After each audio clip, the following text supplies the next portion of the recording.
Tonight, we travel to a quiet street in Portland, Oregon. This is the story of Lillian, a woman who built a life from nothing, only to watch her own family try to dismantle it, brick by brick.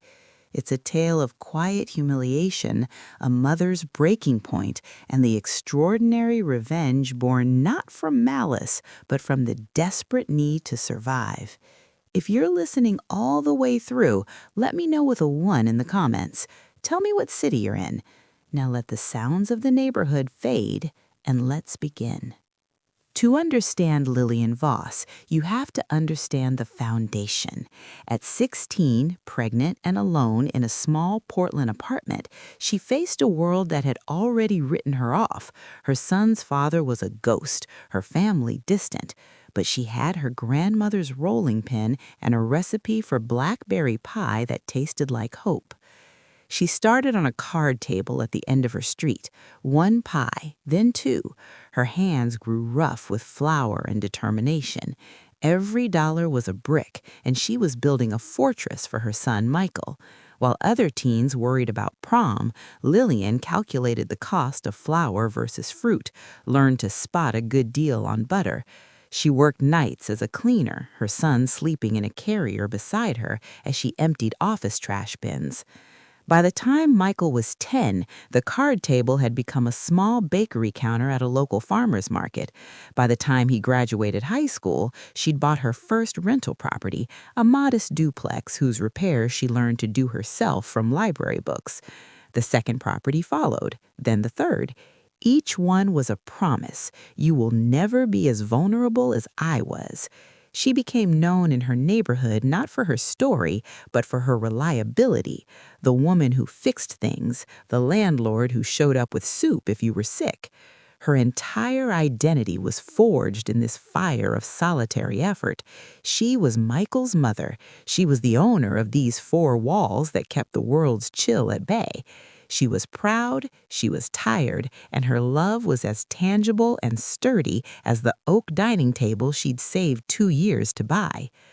The sound that heralded the end of that hard-won peace wasn't an argument or a slammed door.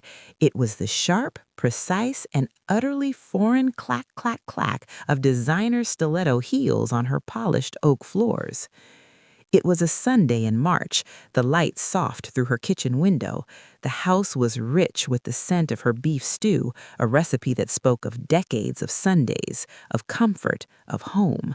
Michael was bringing his new girlfriend, Diana, for dinner. Lillian had prepared carefully, wearing the nice sweater Michael gave her for Christmas, arranging the fresh tulips he always complimented. Diana entered not as a guest, but as an inspector. She was a sculpture of modern elegance, a crimson dress that seemed poured onto her, hair in a flawless cascade. Her smile was a brilliant, practiced curve. "So, you're the mother-in-law?" Diana said, extending a hand. The grip was cool, brief, her eyes already having completed a swift, dismissive audit of the living room, the furniture, of Lillian herself. There was no "it's so lovely to meet you" or "Michael talks about you all the time," just the label, the mother-in-law, a role in Diana's script, not a person. The dinner was a masterclass in subtle demolition. "What an interesting decorating style," Diana remarked, her gaze pausing on a framed photo of Lillian at her bakery counter, beaming beside a pyramid of pies. It was Lillian's trophy wall, pictures of Michael's graduations, her own accounting technician certificate earned at night school, the deed to her first house. "This stew has such a bold flavor," Diana added, taking a tiny, hesitant bite before pushing the plate away with a delicate sigh. "So hearty." But the true wound came as Lillian cleared the plates. Leaning into Michael, her voice a stage whisper meant to be overheard, Diana murmured, "Honey, does she always cook so homey? Back at Mom's, we have a chef who does these exquisite light reductions." Homey. In that sweet, sharp tone, it was the ugliest word Lillian had ever heard. It meant unsophisticated. It meant cheap. It meant less than. Michael, his eyes starry, just squeezed Diana's hand. "That's Mom's famous stew, babe. Comfort food." That night, after the door closed behind them, the silence in the house was a physical weight. Lillian stood at the sink, her hands in the soapy water, looking at the reflection of her face in the dark window. She saw the lines earned from squinting at balance sheets under a single lamp, her hands calloused with rolling endless dough and fixing leaky faucets. She thought of Diana's smooth, manicured fingers. For the first time in decades, the pride in her hard work curdled into something like shame. A single hot tear traced a path through the powder on her cheek, followed by another. She did not know she was mourning the beginning of the end. The engagement, when it came 6 months later, was delivered with Michael's whole heart shining in his eyes. Lillian's own heart felt like it was cracking, but she smiled so wide her cheeks ached, hugged him until he laughed, and swallowed the cold, solid stone of dread whole. The campaign began in earnest. Diana's visits became strategic, sovereign. She would arrive alone, settling into the best armchair as if holding court, sipping Lillian's tea from her grandmother's bone china. "A married woman needs her space, her privacy," Diana announced one Tuesday, her nails painted a cruel, perfect shell pink, tapping a slow, hypnotic rhythm on the oak table Lillian had saved for. "There can't be a third wheel interfering in the marriage dynamic. You understand, don't you?" Lillian was being gently, firmly reclassified from architect of Michael's world to a piece of problematic scenery, a third wheel. The wedding was a pageant of her erasure. Dress shopping, Diana's mother, Susan, a woman whose smile was as chilled and expensive as her jewelry, placed a condescending hand on Lillian's arm. "This is such a special mother-daughter tradition," she purred. "I'm sure you understand." Lillian was parked on a velvet poof like a handbag. The venue tour was worse. "Oh, honey," Diana said, her face a mask of pretty surprise when Lillian arrived with Michael. "I didn't know you'd invited your mom. We'd agreed it would just be us for the final decision." She turned the full beam of her smile on Lillian. "You can come along, of course. It's just that all the big choices are already made." On the wedding day, Lillian was given a job, guest hydrator. "Dear mother-in-law, could you check on the water stations? Details are so important." She scurried with pitchers, while Susan, in a dress nearly as bridal as Diana's, stood beaming beside Michael in every portrait. The financial coup de grace came months after the honeymoon. Michael stood in her kitchen looking at his shoes. "Mom, Diana and we're thinking about the future. You're not getting any younger." The words sounded alien in his mouth, a poorly memorized script. "What if you put the properties in my name? It would simplify everything. Avoid probate, for our security." Our security, not hers. The ask to hand over the fortress brick by brick. The sheer, breathtaking audacity of it stole her breath. And in that moment, a lifetime of conditioning, the single mother's guilt, the fear of pushing her only child away, overrode every survival instinct. With a hand that barely felt like her own, she signed the papers he'd brought. She had just signed away her sovereignty. The change was immediate. Diana no longer wielded a scalpel. She used a hammer. Lillian's home became a minefield. "Careful on that sofa, dear mother-in-law," Diana would sing out. "It's an imported Italian fabric. We wouldn't want it stained." The word was a wall. Conversations at family dinners, now held in the apartment Lillian had helped buy, flowed around her like a river around a stone. Talk of galleries, obscure films, boutique wineries. When Lillian ventured a comment about a new bakery opening in her old neighborhood, Diana's smile was pity itself. "Oh, how charming. That's so local for you." But the true horror, the moment that transmuted grief into a cold, focused fury, came from a conversation she wasn't meant to hear. Passing the slightly ajar door of the guest room, her room now redecorated in Diana's sterile minimalist taste, she heard Diana's voice, clear and businesslike on the phone. The timeline is perfect, Mom. When I'm pregnant, and we're trying now, we'll tell the old lady the baby needs a calm environment. Her presence is a stressor. If she resists, we remind her the deed is in Michael's name.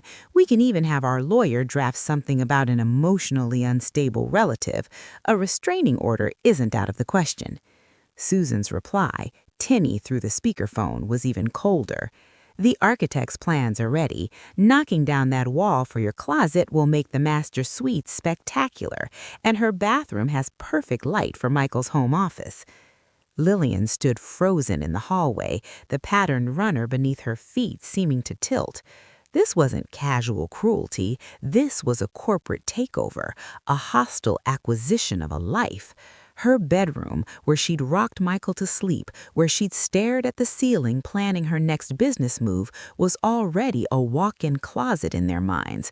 Her history was drywall to be demolished. That night, in the profound silence, something in Lillian broke.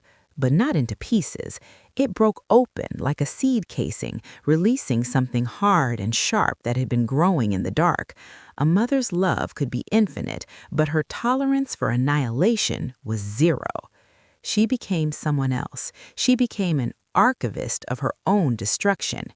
The next morning, she called Elias Reed, a lawyer known in local circles for being both fiercely ethical and unflappable. In his book-lined office, she laid out the story, her voice steady.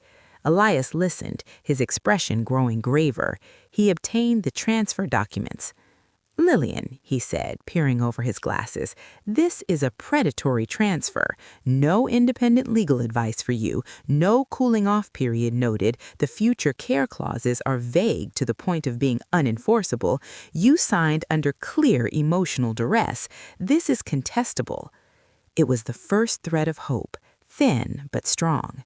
Elias advised caution and evidence. Document everything. A journal, if you can, in a state that allows one-party consent. Make recordings. We need to prove a pattern of coercion. Lillian purchased a small digital recorder. It fit in the pocket of the apron she still wore to cook in her own kitchen, the one place Diana couldn't fully commandeer. She became an actress, playing the role of the defeated mother-in-law while quietly pressing record. She captured Diana's daily critiques. She captured a phone call where Diana and Susan planned the pregnancy strategy in even more damning detail. One afternoon, finding Diana's phone unlocked on the kitchen counter, she saw a text thread with a friend. "Almost there. The old bat has no idea. Once the baby card is played, it's checkmate." Her own hands, steady now, photographed the screen. The most devastating evidence fell into her lap. Michael was out. Diana, thinking Lillian was napping, took a call in the living room. The recorder in Lillian's pocket captured every crystalline word. "It's not about love, Grandma. It's about stability. Michael's a sweet man, but let's be honest, he's malleable. The properties are the real prize. Once my name is on everything, and it will be, this marriage has served its purpose. I'll have the capital to start my real life." Lillian stood in her kitchen, the weight of the recorder like a stone. This was the truth. Her son was a transaction. Her life's work was a line item. The trap was fully revealed. Elias, reviewing the evidence, was grimly satisfied. "We have them. Undue influence, fraud, intentional infliction of emotional distress. The financial malfeasance alone is criminal. But," he cautioned, "we need a public, undeniable trigger, a moment that showcases her contempt so clearly that no one can defend it." Lillian nodded. She would wait. She was good at waiting. She had waited a lifetime. The trigger came on a rainy Friday afternoon. Lillian was polishing the oak table, the rhythmic motion a meditation, when she heard the bright, brittle sound of Diana's laughter in the living room, mingled with others. She had friends over. Curiosity, that old human flaw, drew her to the doorway. Diana and two impeccably dressed women were huddled on the sofa, heads bent over a phone, giggling. "This filter is perfect," one chirped. "You guys look like a magazine spread," said the other. Diana preened. "I know, right? Just capturing a real moment." Lillian's eyes were drawn to the phone screen. It was a photograph posted to social media. Diana, Michael, and Susan, arms linked, beaming with radiant happiness. They were standing right here in her living room, in front of her brick fireplace. The photo was cropped with expert precision. There was no stray arm, no shadow, not a single hint that a fourth person existed in that home. And the caption? 5 words, typed below with casual, annihilating finality. The family that really matters. The air left Lillian's lungs. The polish cloth fell from her numb fingers. This was it, the official memo. She was not just sidelined, she was declared non-essential, deleted from the narrative. She walked, her steps steady, to the small desk in the corner where she kept her own phone. With fingers that did not tremble, she navigated to the post. In the comment box, she typed just 2 words: a blessing and a curse, a beginning and an end. Good luck. She pressed post. Then she picked up her phone and called Elias. It's time, she said, her voice eerily calm. The trigger just happened. Elias moved with the efficiency of a master tactician. Within 45 minutes, the legal and financial machinery she had paid for with pies and perseverance whirred to life. It began with Michael's phone, a call from the bank, his voice rising in confused panic. Frozen? What do you mean frozen? Another call, this time from the lawyer who'd drawn up the original transfer, voice strained. Then the call from Elias himself, formal and irrevocable. Michael erupted into the kitchen, his face the color of ash, his phone clutched like a failing lifeline. Mom, what did you do? The lawyer, the house, the properties, everything's being taken back. What is happening? Lillian was seated in her armchair, the one she'd reupholstered herself years ago. A thick, legal-sized folder rested on her lap. The storm had arrived. Sit down, Michael, she said. Her voice was not loud, but it filled the room, calm and heavy as riverstone. It's time you learned the whole truth. Diana rushed in, her face a mask of fury, masking panic. What is this nonsense? What are you trying to pull, you miserable? You will be quiet, Lillian cut her off, a note in her voice no one had ever heard before. It brooked no argument. Or you will leave my house this instant. She opened the folder. She presented the evidence not as a grieving mother, but as a prosecutor. She showed Michael the photographed texts. She played the recorded phone call about the pregnancy strategy. His face crumpled, disbelief turning to dawning horror. Then she played the final recording. Diana's voice, sweet and soulless, filled the room. Michael's a sweet man, but let's be honest, he's malleable. Once my name is on everything, this marriage has served its purpose. The sound of his own wife's contempt was the wrecking ball that shattered his reality. He looked at Diana as if seeing a stranger. You said that? Diana spluttered, reaching for her old tools. It's edited. She's twisting it. You can't believe this jealous old... The doorbell rang, a sharp, authoritative sound. Elias stood on the porch, accompanied by a uniformed police officer. The formalities were swift. The officer held a copy of the court order. Miss Caldwell, due to the ongoing litigation and the establishment of probable cause for fraudulent transfer, you are hereby required to vacate the premises immediately. You have 1 hour to gather personal belongings. The color drained from Diana's face, leaving a stark, terrified mask. Susan arrived in a whirlwind of outrage, but Elias met her with cold, factual legalese that left her sputtering. The edifice of their confidence collapsed into rubble before Lillian's eyes. Within the hour, Diana was gone, her suitcases dragged down the walkway by a seething Susan. The last Lillian saw of her was a final, venomous glare from the window of a luxury SUV, a look of pure, impotent hatred. Then, silence. A deep, clean, echoing silence. It was over. The victory was barren. Michael was a ghost in the house, hollowed out by shame. The divorce proceedings were a grim formality. Diana's countersuit collapsed under the weight of evidence. She faded from their world, though whispers reached Lillian of her struggling under the weight of debts and a ruined reputation. The real work, the agonizing work, was between mother and son. Trust was not a switch to be flipped. It was a shattered vase, and every piece had to be found, examined, and glued back together. Sometimes the edges didn't fit anymore. One afternoon, a year later, they were in the back garden. Lillian was on her knees, digging in the rich earth. She was replanting the rose bushes Diana had torn out to make room for ornamental grasses that had died within a season. Michael knelt beside her, his hands, so like her own, working the soil. "Mom," he said, his voice rough, "I think I never learned the value of things that are earned. I was given everything. I saw your sweat as just background noise. I didn't understand it was the music of our whole life."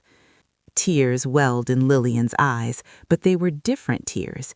They were for the boy she was and the man he was struggling to become. "You were my purpose, Michael, not my burden, but a purpose can be loved without being taken for granted." He began slowly to rebuild himself. He took over the management of the rental properties, learning the systems she'd created. He fixed the loose step on the porch, the one she'd meant to get to for years. He did not ask for forgiveness. He tried to earn understanding. And Lillian? She reclaimed her space, inch by inch. She put her own photos back on the mantel. She cooked meals with bold, hearty flavors. The house began slowly to breathe again, to be a home, not a battlefield. Today, the light through Lillian's kitchen window is just light. It is not a spotlight on her flaws. The oak table is just a table, strong and scarred from decades of use. It is not a bargaining chip.